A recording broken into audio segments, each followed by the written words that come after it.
아멘.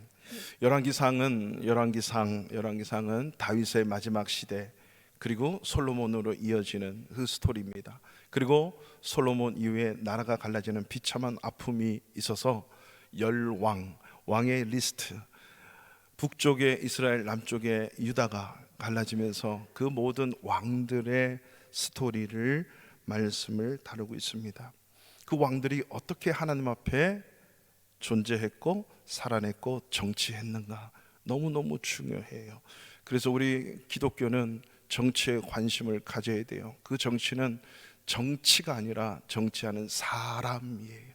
사람에게 관심을 가져야 되는 거죠. 특별히 오늘 열왕기상 19장에서는 북쪽 이스라엘 왕조의 스토리 중에 하나입니다. 솔로몬이 죽고 남쪽 유다로 북쪽 이스라엘로 이렇게 남북이 갈라지게 됩니다.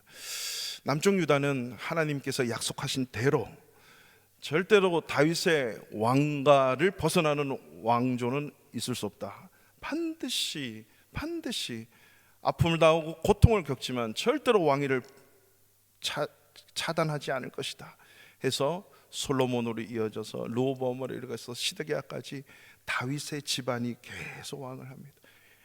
북쪽도 마찬가지로 올라갔는데 북쪽은 늘 쿠데타와 살인과 협박과 아픔과 내분이 일어나요. 북쪽도 하나님의 백성 이스라엘 백성, 남쪽도 하나님의 백성 이스라엘 유다라고 칭하는 이스라엘 백성. 근데 두 나라 다 19명의 왕이 동시에 이렇게 통치가 됐습니다. 물론 북쪽은 250년 300년 가까이 먼저 왕조가 망했어요. 남쪽에는 오직 7명에서 8명의 왕만 하나님 보시기에 정직하게 행했다 이렇게 하나님이 기록을 하세요. 북쪽은 19명의 왕 중에 그 어떤 한 개의 왕도 한 명도 악했더라. 그 어떤 왕도 하나님 앞에 온전한 왕이 하나도 없었습니다. 그 중에 가장 악하고 극악무도한 하나님 앞에 범죄했던 이 왕 아합 왕과 그의 아내 아름답게 정말 아름다운 여인 페니키아의 여인 이세벨, 그 이세벨의 스토리가 있는 장입니다. 하나님께서 그 북왕조 북이스라엘도 사랑하셔서 하나님은 특별하게 엘리야 엘리사 같은 이러한 정말 엄청난 선지자들을 북쪽 이스라엘 땅에 보내서 하나님의 말씀을 증거하게 한 거예요. 오늘날 이렇게 생각하시면 돼요. 남쪽에 목회하던 수많은 목사님들 북쪽 가서 목회하라, 북쪽 가서 선교하고 복음 전하고 사명 감당하라고. 북한에 가서 과연 어떻게 할 수 있을까? 남한에서 선교하고 전도하고 목회하고 주의 신앙생활하고 과연 북쪽 가서 그렇게 생각해도 전혀 괜찮아요. 그런데 한 가지, 북쪽 19명 왕들은요 하나님을 안 섬긴 게 아니에요. 하나님도 제사하고 이세벨이 갖고 오는 숱한 바알 아세라 그런 신상도 만들고 다른 잡종신도 섬기는 거예요. 똑같이 하나님도 예배하고 하나님도 제사하고 그리고 이런 이방의 신들을 섬기게 되는 거죠. 엘리야가 가서 증거했지만 깨닫지 못하는 거예요. 우리가 잘 알고 있는 18장의 스토리는 갈멜산에서 대승리하는 장면이에요. 우리가 다 잘 알고 있지만 이 엘리야에게 하나님은 두 가지를 승리를 하게 하셨습니다. 불의 승리와 물의 승리입니다. 바알 선지자 450명과 아세라 선지자 400명 850대 1로 갈멜산에서 번제단을 쌓아놓고 네가 믿는 하나님이 네가 믿는 신이 진짜 하나님인지 우리 여호와가 진짜 하나님인지 한번 보자. 이 제단에 불을 내리는 분이 누구냐 한번 대결하자.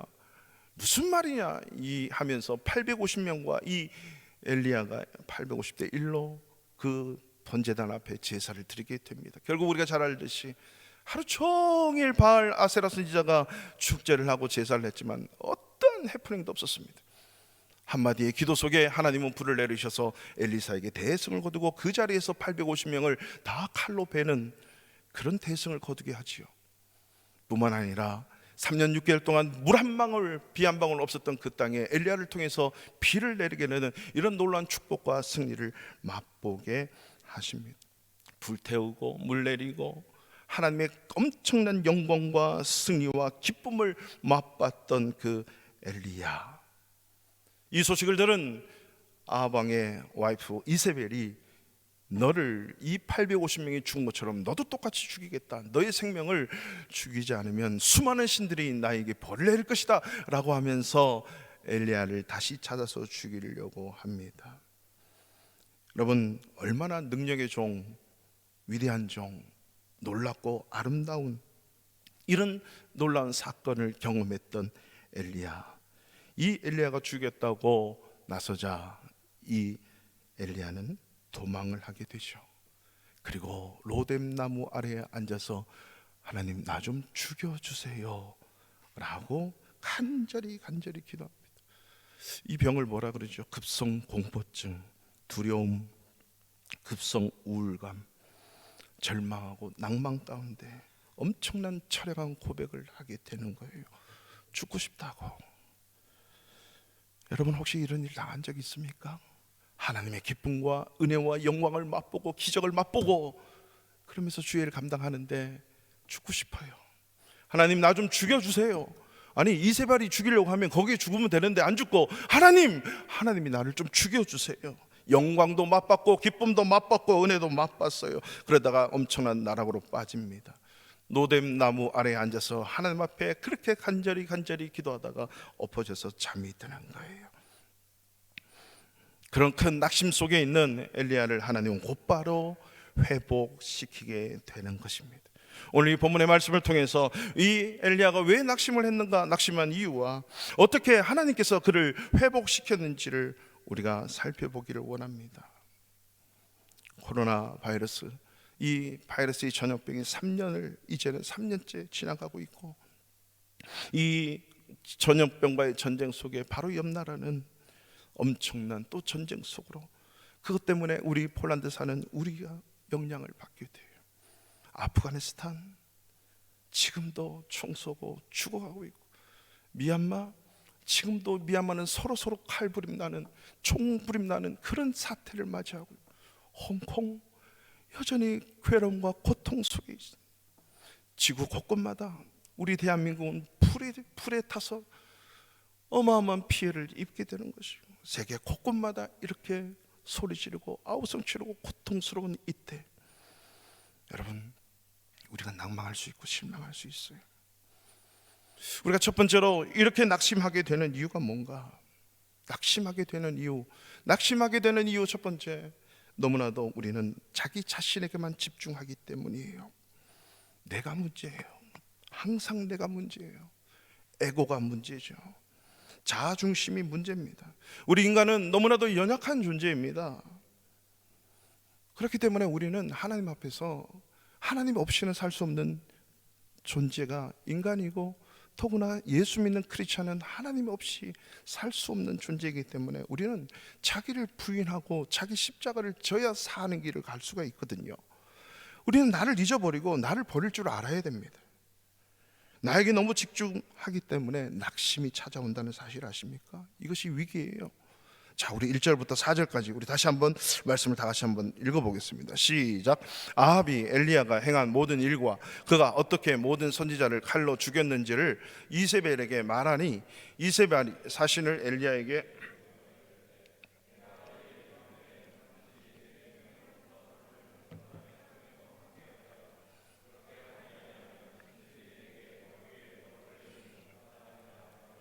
그가 이 형편을 보고 일어나 자기의 생명을 위해 도망하여 유다에 속한 브엘사바에 이르러 자기의 사환을 그것에 머물게 하고 자기 자신은 광야로 들어가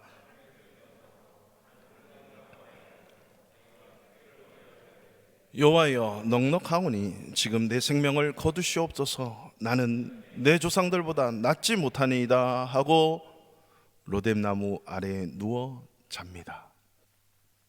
여러분 오늘 본문 이 엘리야도 사실 기대가 있었어요. 자기에 대한 기대. 무슨 기대죠? 850대의 그 특출한 이방 선지자들과 함께 싸워서 하루 종일 그렇게 기도했던 그와 한 번의 기도에서 불의 승리를 이룬 이 엘리야, 엄청난 위대하지 않습니까? 아합도 이세벨도 완전히 망해버린 거예요. 이쯤 되면 하나님이 진짜 신이구나. 그래, 아합 왕이 하사까지 하면서 내가 회개해야지. 이세벨이 역시 당신의 히브리 신은 최고입니다. 이렇게 나와야 되는 것 아니겠습니까? 근데 오히려 더 기세가 등등해서 전혀 반대예요. 살기가 등등해서 너를 죽여버리겠다고. 엘리야가 기대했던 것과는 완전히 다릅니다. 그래서 낙심하죠. 너무 무서워요. 제 풀에 꺾이게 되는 거죠. 여러분, 자기 기대가 바로 낙심의 지름길임을 우리는 분명히 알아야 돼요. 자기 뜻대로 안 되니까, 자기가 하고자 하는 대로 안 되니까 너무 힘든 거예요. 우리가 주님의 일을 열심히 하면서 뭔가 안 풀려요. 우리가 신앙생활하면서 여러분 정말 조심해야 될 게, 내가 이 정도로 예배 좀 하고 기도 좀 하고 찬양 좀 하고 이러면 하나님이 뭔가 좀 해주시겠지라고 하는 대가성의 신앙생활은 여러분 빨리 내려놓으셔야 됩니다. 하나님은 그러한 대가를 우리에게 바라게 하시는 분이 아닙니다. 하나님을 하나님답게 섬기고 하나님을 하나님처럼, 아니 하나님의 존재 그 자체를 인정하고 그 하나님 앞에 엎드릴 줄 아는 자예요. 내가 이 정도 하면 하나님이 뭔가 주시겠지. 믿음 생활이나 신앙 생활을 대가로 바라는 마음들, 믿음으로 구하고 믿음으로 찾고 믿음으로 바라는 것들과는 차원이 다른 거죠. 내가 이렇게 했으니 뭔가 하나님이 해 주시겠지. 하나님의 말씀의 중심에 신앙이 되지 않으면 우리는 늘 항상 자기 기대대로 신앙생활을 하게 돼요. 이걸 자가 당착, 자아도취, 뭔가 열심히 좀 하면 될 줄 아는 거예요. 그렇기 때문에 이런 기도도 해요. 열심히 하다가 실망되면 하나님께 실망했습니다. 내가 이렇게 했는데 하나님 왜 이렇게 복을 안 줍니까? 내가 이렇게 수십 년, 내가 이렇게 목사가 되고 내가 이렇게 생명 걸고 내가 다 버렸는데, 그리고 주님의 길을 따랐는데 왜 이렇게 살아야 되죠? 제 얘기입니다. 제 얘기예요. 하나님 왜 이렇게도 복을 안 줍니까? 라는 말, 자기 기대가 있으면 그렇게 낭망하고 실망하게 됩니다. 아브라함도 그랬어요. 75세 때 내가 너로 말미암아 멋진 아들 씨 하나 줄게. 아무리 기다려도 하나. 그리고 결국 기대하면서 자기의 기대를 이루는 이스마엘을 85세 때 이루게 됩니다. 하나님 아니야, 그거 아니라니까. 그리고 15년 후에 하나님은 100세 때 이삭을 주셔서 하나님의 기대를 이뤄가게 하는 거죠. 자기 기대에 못 미치니까 아브라함도 낙심하게 됩니다. 그래서 이스마엘을 얻게 돼요. 우리가 열왕기하 조금만 넘어가면 5장에 보면 나아만 장군의 스토리가 나와요. 여러분, 나아만 장군 군대 장관이에요. 왕 바로 밑에 최고의 권력가예요. 이 왕이 얘기를 듣고 엘리사를 찾아러 갑니다. 엘리사를 찾아가면 최소한 아람 군대 장관이면 나와서 어서 오십시오, 호스피탈리티로 멋지게 맞이하면서 어서 오세요, 오신다고 수고 많았습니다 하면서 다 대접해야 되는데 코빼기도 보이지 않으면서 엘리사가 방 안에서 나오지 않고 자기 종에게 요단강에 가서 7번 씻어봐라, 이런 못난 사람 하면서 내가 이런 더러운 강에 목욕하러 왔나 하고 도망을 가게 되지요. 나만 장군도 자기 기대에 안 미치니까 실망하고 절망하게 되는 것입니다. 우리의 신앙생활에도요, 기쁨이 없고 피곤한 인생, 늘 뭔가 이루어지지 않는 그 인생, 왜 그럴까요? 자기 기대가 너무 있는 거예요. 내가 예측해서 맞는 게 없어요. 우리는 항상 하나님의 말씀 앞에 머물고 기도하면서 결정하고, 하나님의 말씀이 지금 무엇이냐가 더 중요한 거예요. 내 입장, 내 기대, 내 생각, 이게 중요한 게 아니잖아요. 나에게 집중하는 마음이 더 크기 때문에 이 에고이즘이 극도로 달하니까 하나님의 말씀이 들리지 않고 기도가 안 되는 거죠. 두 번째, 이렇게 낙심하는 이유는 자기 생명 부지 때문에 그렇습니다. 3절 말씀 다시 한번 띄워주실래요? 3절. 그가 이 형편을 3절 보고 일어나 자기의 생명을 위하여 도망하여 유다에 속한 부엘세바에 이르러, 여러분 지금 갈멜산은 북이스라엘의 꼭대기라고 생각하면 돼요.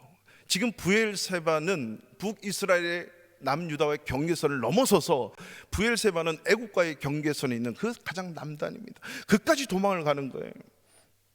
그러니까 어디서 평양에서 부산까지 도망갔다고 생각하시면 거의 다를 바가 없습니다. 왜? 자기 생명을 위해서 도망하게 되는 거예요.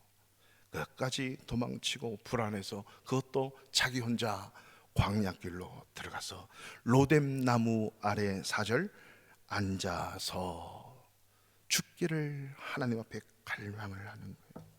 하나님, 나 좀 죽여주십시오. 여러분, 우리가 능력 있는 믿음으로 살아가기 위해서 꼭 필요한 것은요, 하나님 지금 죽어도 좋습니다, 이 자세예요. 왜냐하면 이게 부활신앙이에요. 믿음이 중요한 이유가 여기에 있는 겁니다. 죽어도 되는 거예요. 주의 사명 감당했습니까? 죽으면 되는 거예요. 죽어도 살겠고, 죽어도 살겠고, 믿습니까? 내가 주의 사명 올바로 감당했다면 죽어도 사는 거예요. 근데 죽으면 안 되는 인생이 있죠. 선지자는 죽어서는 안 돼요. 왜? 선지자는 하나님의 비전과 뜻을 이루는 자가 선지자예요. 사명이 있어요. 하나님의 뜻과 비전을 이루는 거예요. 우리 교회 모든 직분자들은요, 모두가 사명자예요. 직분 이꼬르 사명이에요. 그에 맞는 사명이 다 있어요. 목사는 목사의 사명이 있지요. 집사님 사명, 권사님, 장로님, 재직들의 사명이 있고, 우리 반주하시는 분, 기타 치는 분, 드럼 치는 분, 찬양하시는 분, 각자의 사명이 있습니다. 사명자는 죽어도 되는 인생을 사는 게 사명자입니다.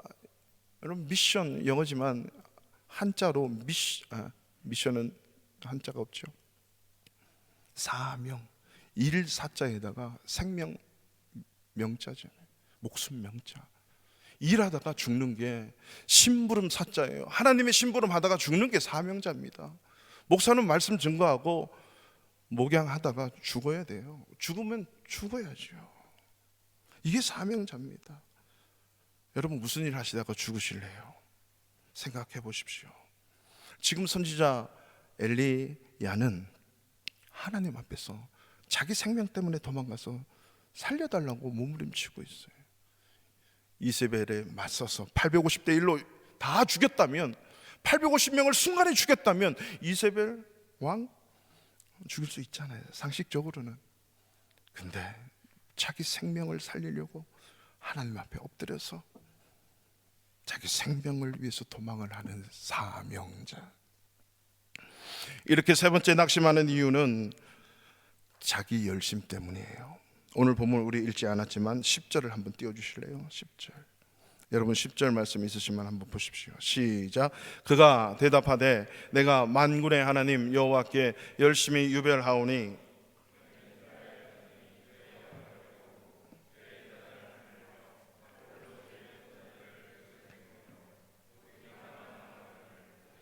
내 생명을 찾아 빼앗으려 하나이다. 아멘. 뭐라고 엘리야, 네가 왜 여기 있지? 하나님께서 또 다른 사명을 주시죠. 네 갈 길을 가야 되는데 그것이 호렙산이에요. 호렙산은요, 상징이 하나님을 만나는 곳이에요. 거기서 하나님이 또 말씀을 하시잖아요. 그랬더니 묻는 말에 내가 여호와께 열심히 유별한데 지금 나를 죽이려고 하는데 모든 선지자 죽고 나만 남았다라고 하는 거죠. 나는 하나님을 위해 열심히 유별하다, 열심히 특심하다. 이 말은 내가 하나님만 향하여 열정적으로 살아왔습니다, 하나님을 위해 살아왔습니다 얘기하는 거죠. 그래서 이 말씀을 듣고 하나님이 이 엘리야를 산에 서라 그래 놓고 하나님이 엄청난 강한 바람을 확 바위 부수고 막 난리나. 근데 하나님이 없어요. 그리고 지진이 막 일어나. 근데 그 속에도 하나님이 없어. 그리고 세 번째로 불이 막 일어나는데, 불덩이가 막 오가는데 12절에 보니까 불 가운데서 여호와 계시지 아니하더니 불 후에 세미한 소리가 나기 시작하는 거예요. 그리고 하나님이 그 세미한 말씀 속에 말씀을 하세요. 근데 이 말씀을 해도 말씀이 안 들려요. 여러분, 이게 가장 큰 문제입니다.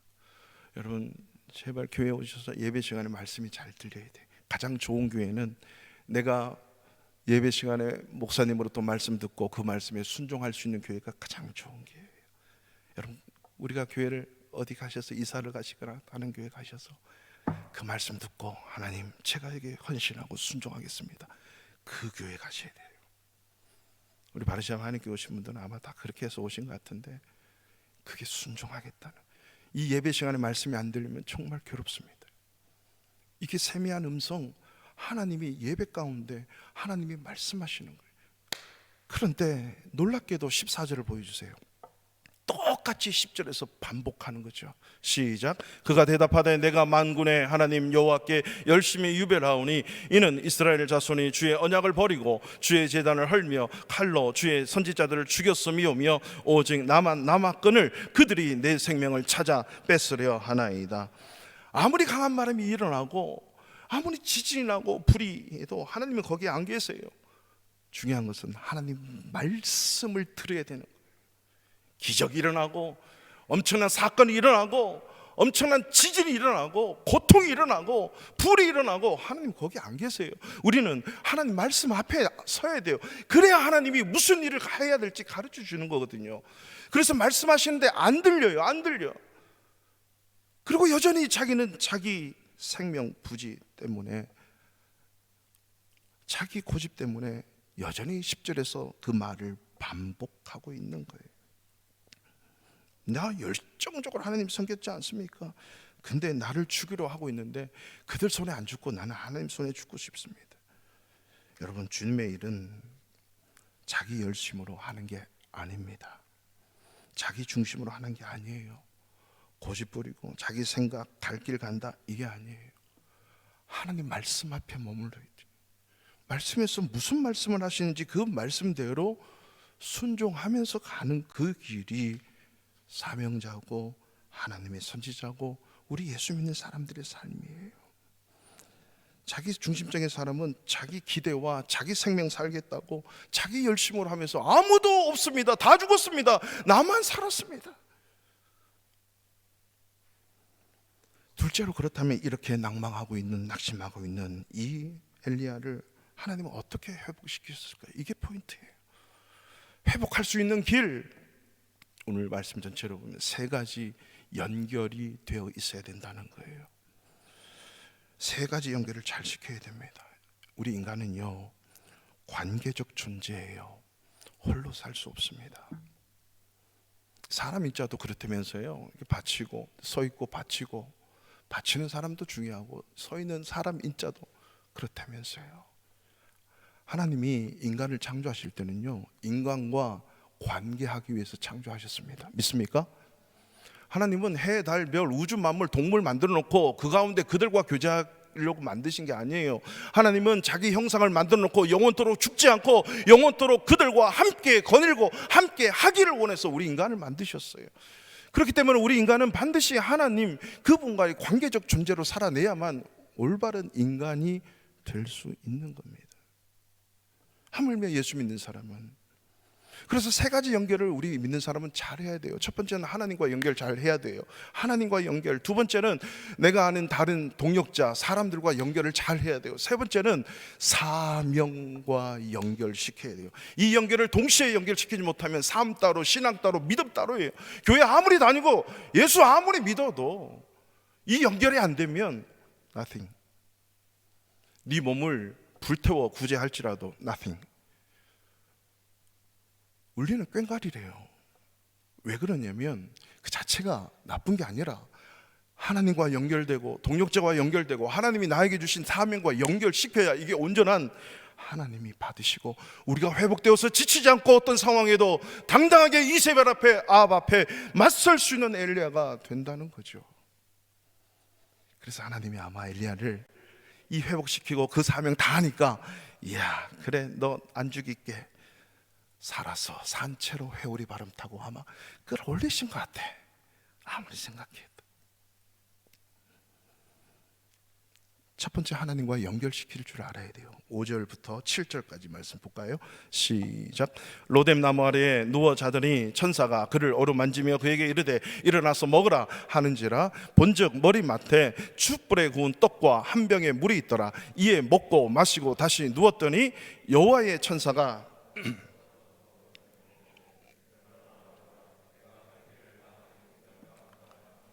이에 일어나 마시고 그 음식물의 힘을 의지하여 40주 40야를 가서 하나님의 산 호렙에 40주 40야 40일 동안 밤낮으로 달려갈 수 있는 힘이 어디서부터 있었어요? 로뎀 나무 아래서 자고 일어났더니, 로뎀 나무 아래서 자고 일어나야 돼.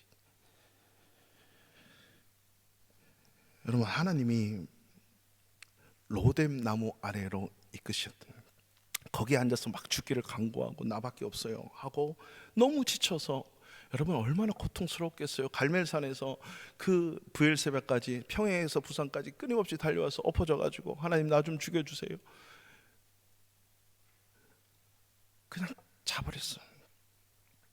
여러분 얼마나 힘들었겠어요. 여러분 신앙생활 하다가 이런 힘든 상황 속에 로뎀 나무 아래에서 하나님 앞에 기도하다가 지쳐서 잠들어 본 적이 있습니까? 좋은 거 말고요. 좋은 거 말고 나밖에 없군요.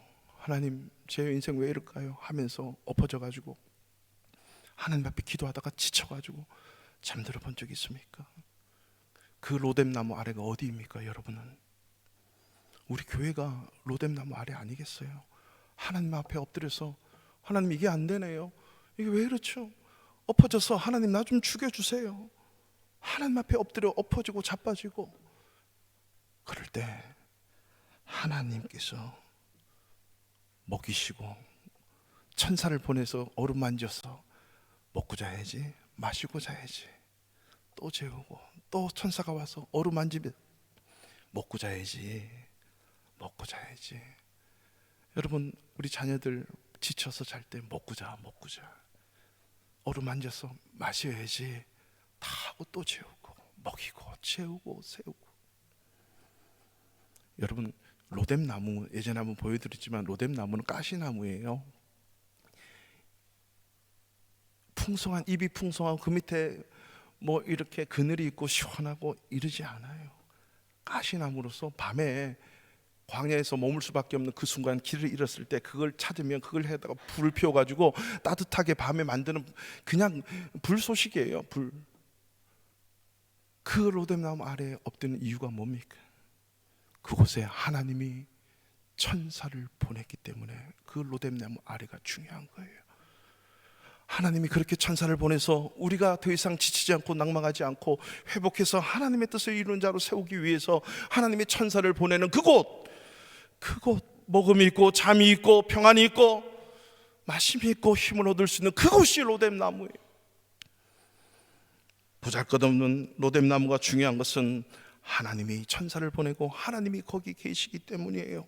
그 자리는요 잠이 있어요. 잠은 평안이에요. 평안, 하나님의 평안이 있어요. 푹 자는 거예요. 먹을 것도 있고 마실 것도 있는 거예요.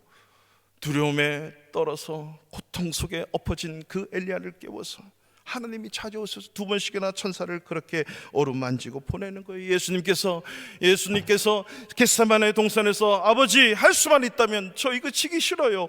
제발 이 자리 좀 지나가게 해주세요. 땀방울이 핏방울 되듯이 기도했던 이 엘리야의 기도 속에 예수님이 기도했을 때 하나님이 천사를 보내서 그가 기도하는 것을 돕더라, 기도하는 것을 돕더라. 천사가 와서 돕더라. 여러분 이렇게 천사가 돕는 기도 해보셨습니까? 로뎀 나무 아래서 엎어져서 기도할 때 천사가 와서 돕고 깨워서 잠을 주시고 먹을 것을 주시고 마실 것도 주시면서 힘을 주신 그런 은혜를 경험해 보셨습니까? 여러분 교회가 우리 바르샤바 하나님께 얼마나 멋있어요.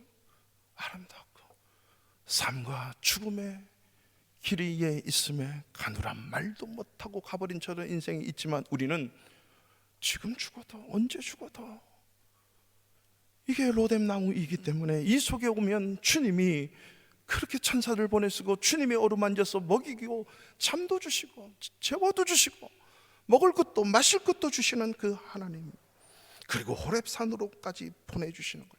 또 다른 사명을 하나님이 주시는 거예요. 하나님을 만나는 곳, 하나님이 연결되는 곳, 이곳이 예배의 자리고 교회가 아니겠습니까? 그 속에서 하나님이 세미한 음성으로 말씀하시는 거예요. 그 엎어져 있는 그때, 이것이 나를, 저와 여러분이 회복시키는 거예요. 그리고 말씀으로 말씀하시고 하나님과 연결이 되는 거예요. 하나님이 연결되면 생명은 그냥 살아나게 돼 있습니다. 이게 안 되면요, 늘 죽어요. 우리는 죽는 거예요. 여러분, 죽음은, 기독교에서 죽음은 분리예요. separation. 죽음이 끝나는 게 아니에요. 죽음 이후에 아무것도 없는 게 아니라니까요. separation이에요. 하나님이 말씀하시는 건 죽음은 separation이에요. 분리예요. 분리. 육적 분리가 뭐예요? 이게 우리가 흔히 생각하는 육신의 죽음, 영혼과 육체가 분리되는 거예요. 여러분, 치매 걸리는 분 보면 정신과 말과 행동이 다 분리되어 있어요. 그래서 밥을 먹으면 또 먹어야 되고 같은 길 또 해야 되고, 왜냐하면 이게 분리가 되어 있어요.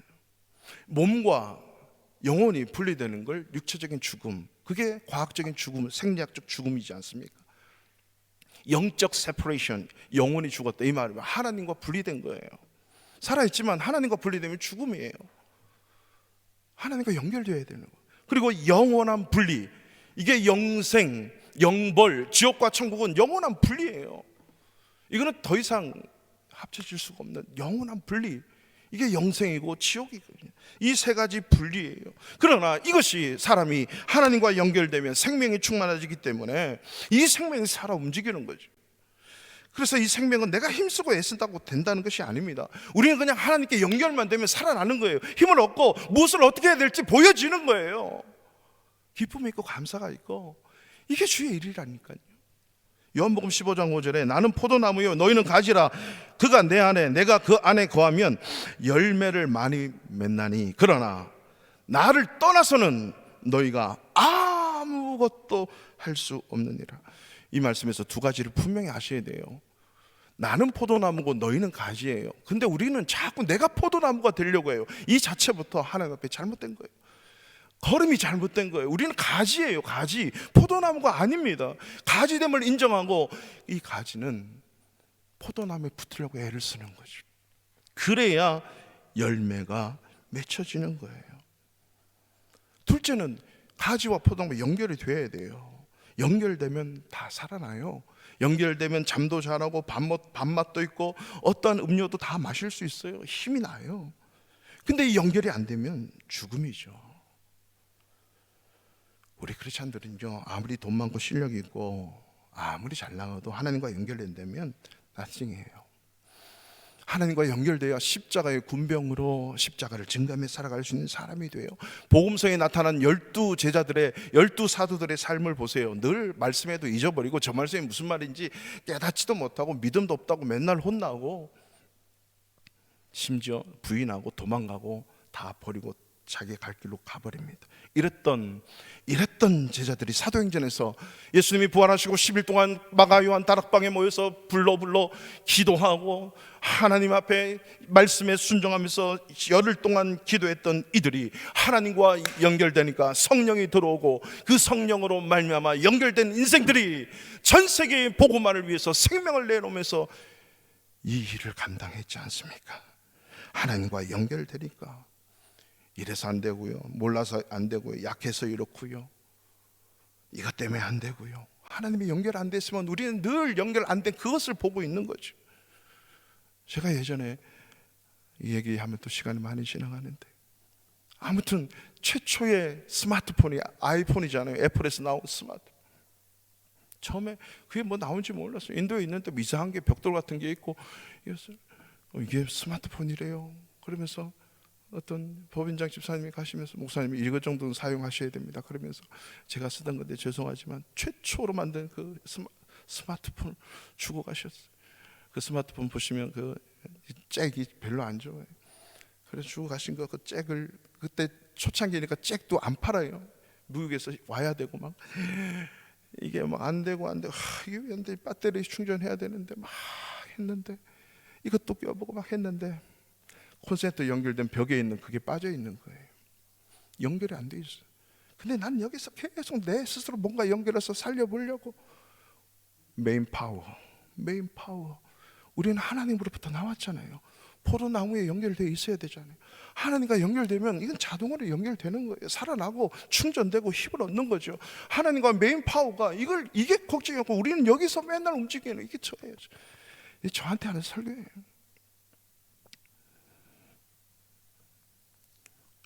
저들은 학문 없는 범인인데, 고기잡인데, 저거는 학교도 안 갔는데 어떻게 저 베드로가 하나님과 연결되니까 놀라운 일들이 발생합니다. 하나님과 연결되는 인생 되시기를 축원합니다. 두 번째 연결은 함께 동역할 사람과 연결되어야 됩니다. 우리 18절 말씀 다 같이, 우리 성경책에 있으신 분 앞에도 있습니다. 시작. 그러나 내가 이스라엘 가운데 7,000명을 남기리니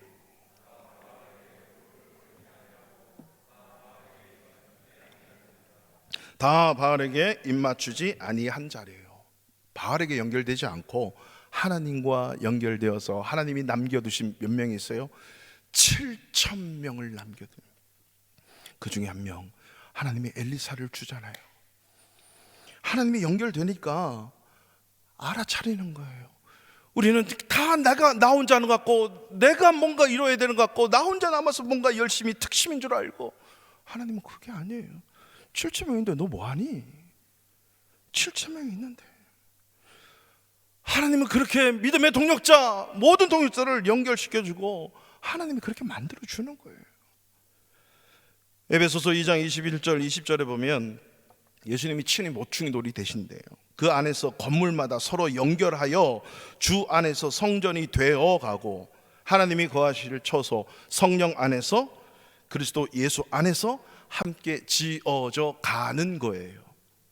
동역자들이 생기고 만들어지는 거예요. 그게 연결되는 것이요, 혼자 뛰는 것이 아니라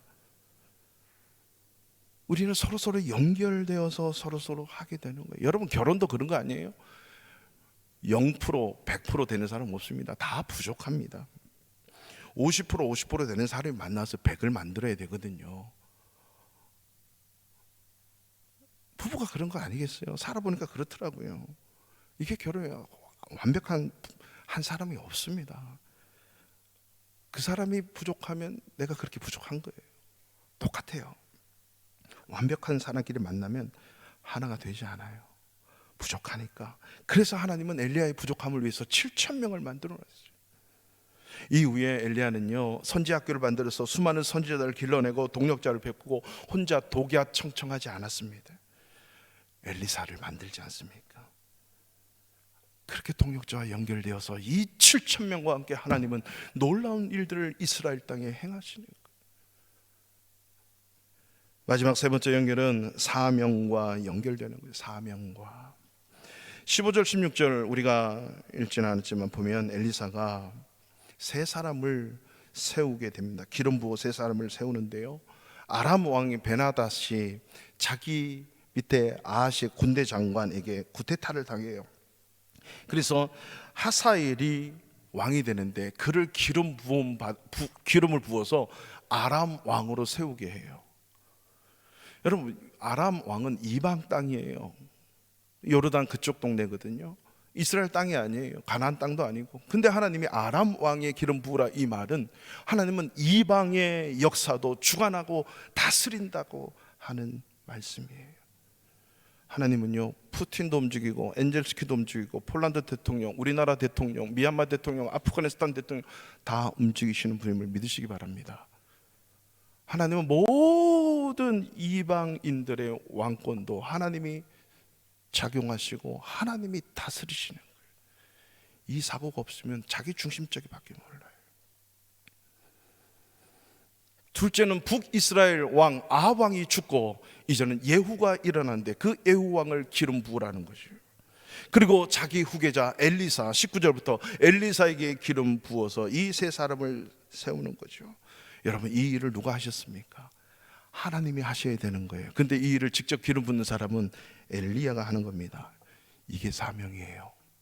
하나님이 해야 되는데 그것을 나에게 맡겨준 거, 이게 사명이라고요. 하나님이 하셔야 되는 일을 나에게 맡겨준 거, 이게 사명이에요. 사명이 다른 게 아닙니다. 하나님이 하신 일을 나를 통해 하고자, 그 일을 나를 통해 하고자 나에게 사명을 주신 거예요. 이건 피할 수 없는 거죠. 그래서 우리가 주일을 하면서 지치고 힘들고 낭망하고 낙심하는 이유는 이 사명을 피하기 때문이에요. 하나님이 주신 거 안 하고 자기가 하려고 하는 거 힘들고 지치고 어렵고 도망가는 거죠. 안 되는 거예요. 하나님이 나에게 주시는 이유는 그 사명을 감당하기 위해서 나에게 축복도 하고 나에게 그렇게 이끌어 가시는 거예요. 우리 대한민국이 일제치하에 있으면서 바로 6.25 전쟁 끝나고 6.25 전쟁 겪고 초토화됐습니다. 여러분, 사실 그 이후에 우리나라가 이렇게 부강병이 된 거, 우리가 예수 믿어서 하나님의 축복 받았다는 걸 부인할 수 없지 않아요?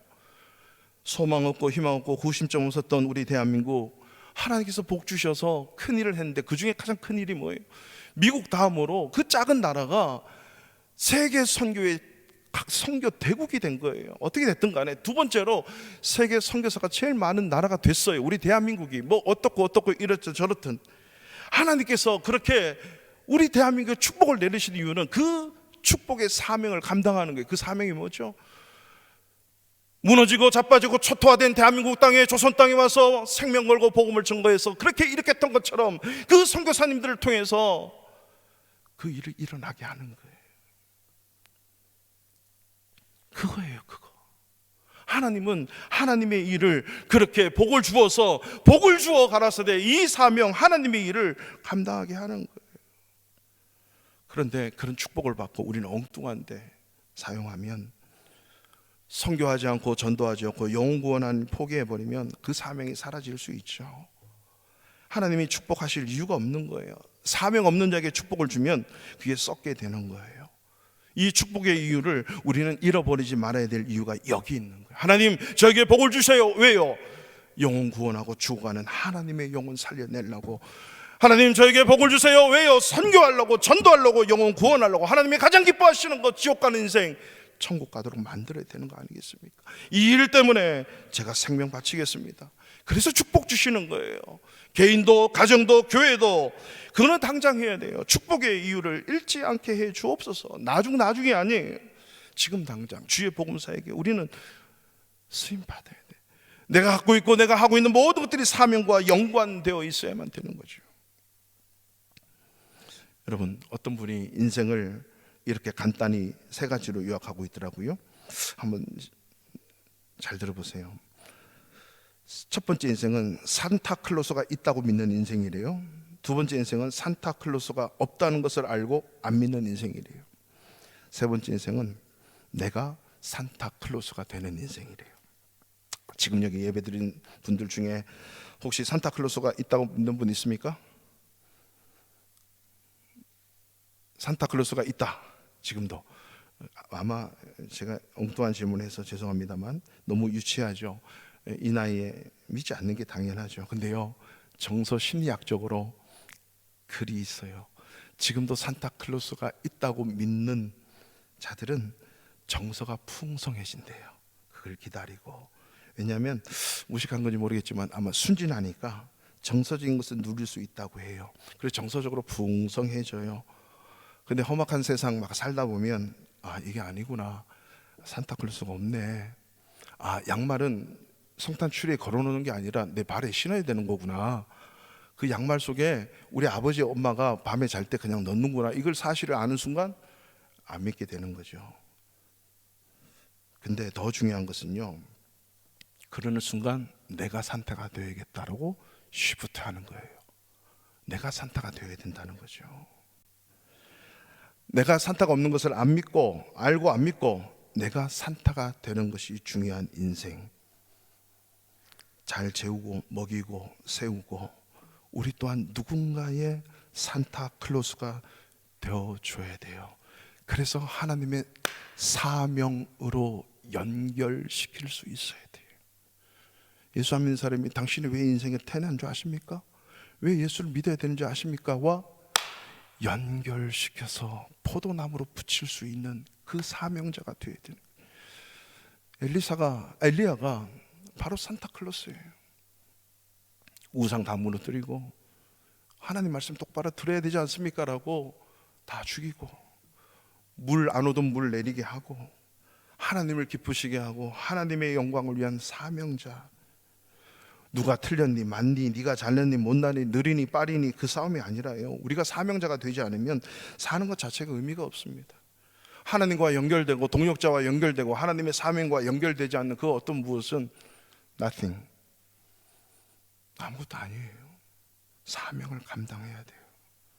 하나님과 연결되고 동역자와 연결되는 이 사명과 연결되는 것. 그래서 처음 부분에 이 사명자는 낙심하지 않는단 말이죠. 왜냐? 사명자는 나를 위해 사는 자가 아니에요. First, God.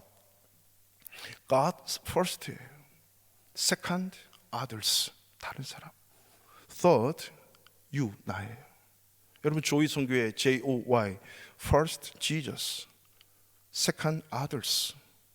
Third, 나예요. 세 번째. 이게 뭐죠? 사명자. 하나님을 위해서 먼저, 내가 아닌 다른 사람을 위해서. 이게 사명자예요. 이게 과연 하나님의 영광을 위하는 건가 안 위한 건가? 그리고 함께 동역하는 거 안 하는가? 그리고 이것이 하나님의 주신 사명인가? 나에게 주신 심부름인가? 제가 저희 교회 부임하기 전에 바르샤바 한인교회를 순종하며 가겠다 결정하게 된 계기가 있습니다. 시간이 지났지만 잘 들어주십시오. 제가 인도 추방 이후에 몸과 마음이 영혼이 다 지쳤어요. 교회도 교단도 선교회도 어떤 누구도 저를 돌봐주는 분들도 없고 곳도 없었어요. 그곳에서 내가 그런 위로하는 그런 사람을 찾았지만 없었어요. 한 장로님이 목사님 미국 다녀오세요. 안식년 프로그램이 있습니다. 그분이 어떻게 알고 저의 모든 걸 서포트해서 보내주셨어요. 거기서 나는 이렇고 저렇고 서로 다 지쳐있는 선교사님들이 그 프로그램에 오는 거예요. 이런 얘기 저런 얘기. 아 그렇군요. 그러면서 저는 이랬어요. 그러니까 거기 한 세션을 맡은 그 싱글 여인 아주 연세 많으신 선교사님이 그래요. 네가 그렇게 위로하고 만져주고 재워주고 마시우게 하면 되잖냐. 네가 그 역할을 하면 되잖아. 없다 하지 말고 네가 해라. 그 말을 듣는 순간 그래, 그런 선교사를 위한 선교를 해야겠다. 그래서 기도하기 시작했어요. 하나님, 제가 폴란드 가야 될 이유가 뭐죠? 폴랜드라는 거예요. 폴랜드가 뭐예요? 요한 바오로 2세 폴이죠. 폴랜드가 PUL 바울의 땅이 된다는 거예요. 폴랜드래요. 제가 우스갯소리를 얘기하지만 사실은 이걸 저는 믿음으로 받아들였어요. 폴랜드. 재우고 위로하고 마시우고 흘려보내고 회복하고 충전해서 사도 바울과 같은 선교사, 엘리야와 같은 선교사를 만들어내서 세계 곳곳에 죽어가는 수많은 영혼들 살려내라는 거예요. 우리 대한민국이 무너졌을 때 선교사님과 교회와 기도를 통해서 하나님이 일으키셨던 것처럼 로뎀 나무 아래에서의 역할을 하라는 거죠. 그 시작점이 이번 7월 선교사 재충전 수련회가 우리 교회에서 있어요. 여러분, 이때 선교사님 승승장구한 선교사님들 안 와요. 엘리사처럼 위로받아야 되고 엎어지고 자빠진 선교사님들 다 오실 거예요. 여러분, 감당하시기 힘든 부분 있어요. 저게 목사야? 저게 선교사야? 예, 많이 올 겁니다. 우크라이나 사태 때문에 우크라이나에 빠져나갔던 56가정의 한국 선교사님 오실 수도 있어요.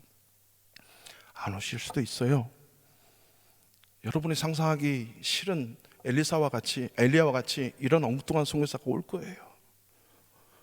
로뎀 나무 아래가 된다면 저와 여러분의 손길이 천사가 되어야 돼요. 재우십시오. 먹이십시오. 마시우게 하십시오. 입히십시오. 받아주십시오. 하나님이 우리 교회와 저와 여러분의 손길을 천사가 되게 하고 회복시키는 거예요. 그래서 우크라이나 안으로 보내야 돼요. 힘을 얻어서 바알에게 무릎 꿇지 않는 7,000명의 용사가 있음을 서로가 확인하고, 이것이 있음을 우리가 로뎀나무 아래가 돼 주는 거예요. 그래서 주부가 로뎀나무 아래에서 제가 와서 바꾼 거예요. 우리가 로뎀나무 아래가 되어 주는 거죠. 여기 와서 선교사님 많이 울 거예요. 고통스러워 할 겁니다.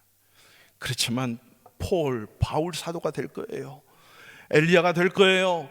그래서 다시 돌아갈 거예요. 그리고 당당하게 영적 전쟁을 일어나게 할 것입니다. 우크라이나 전쟁이 일어났을 때 여러분 어떤 마음이 있으셨어요? 죄송합니다만 저는 그 속에 있는 선교사님들이에요. 그분들을 통해서 그 땅이 변화되거든요. 그 한 사람 때문에 한 알의 밀알이 죽어야 열매 맺거든요. 지금도 그 땅에 몇 명의 우크라이나 여인과 결혼해서 선교하시는 선교사님이 계세요. 제가 이 얘기를 한국의 모 단체에, 기독교 단체 기도원이에요. 연락이 왔길래 조금만 기다리십시오. 연결을 시켰어요. 이 말씀을 듣고 바로 1,000만 원을 쏘셨어요. 그래서 국경에서 만나서, 한국인인데 미국인이에요. 한국 선교사님인데 미국 시민권 갖고 있는 그분이 갖고 먹이고 보태서 다시 데리고 와서 보내는 역할을 하는 그 일에, 그 단체는 그 얘기 듣고 과감하게 1,000만 원을 쐈어요. 그래서 먹고 사세요. 그리고 넘어오고 있고요. 한 선교사님이 힘을 얻으면 그 지역이 바뀌는 거예요. 대한민국의 한 선교사님으로 인해서 우리 대한민국이 이렇게 복을 받았거든요. 저는 많은 나라 가보지 않았어요. 서사하라, 모리타니아 그쪽을 계속 선교여행을 하면서 거기에요, 옛날 다우, 그 다음에 금성, 삼성 다 있어요. 왜 기업들이 초창기에 그렇게 들어간 줄 아세요? 선교사님 때문에 발판이 돼서 들어가는 거예요. 인도도 마찬가지. 하나님은 하나님의 사명을 가지고, 하나님의 마음과 눈물을 가지고 가서 그 영혼들을, 하나님은 하나님의 방법으로 일으키는 거예요. 오늘 아침에 미얀마에서 연락이 왔어요. 지금도 서로 민족끼리 총을 쏘고 되면 지금도 자기 앞에서 쓰러져가는 미얀마 사람이 있는. 아프가니스탄도 마찬가지고 홍콩도 마찬가지. 미얀마는 먹을 게 없어서 공급이 안 돼. 그 얘기 듣고 제가 갑자기 여기 있는 거 남는 거 다 보내고 싶은 그 마음이, 거기는 다 차단이 돼가지고. 여러분, 소돔과 고모라는 의인 10명이 없어서 망가진 거예요. 무너진 겁니다. 하나님의 마음을 가지고 있는 그 사람들의 마음을 우리가 헤아리고 그분들을 통해서 하나님의 긍휼과 자비의 역사가 흘러간다는 사실을 안다면, 로뎀나무 아래에서 엎어져서 낙심하여 죽여달라고 하는 그 엘리사에게 천사를 보내서 어루만지고 재우고 깨워서 먹이고 마시고 해서 다시 사명을 일으켜 7,000명과 함께 그 우상이 부글부글한 이스라엘 땅을 복음을 전하는 자로 세웠습니다. 우리 교회가 그러한 사역자들을 세워내게 하는 그 일을 사명으로 여기고 감당할 수 있기를 축원합니다. 우크라이나 안에, 아프가니스탄 안에, 미얀마 안에, 세상 그 어디에도 이러한 사명자는 필요할 것입니다. 저와 여러분의 인생이, 여러분의 가정이, 우리 교회가 로뎀나무 아래서의 귀한 사명을 감당해내 하나님의 기쁨과 영광을 올려드릴 수 있는 남은 인생 되기를 축원합니다. 그 자리 다 같이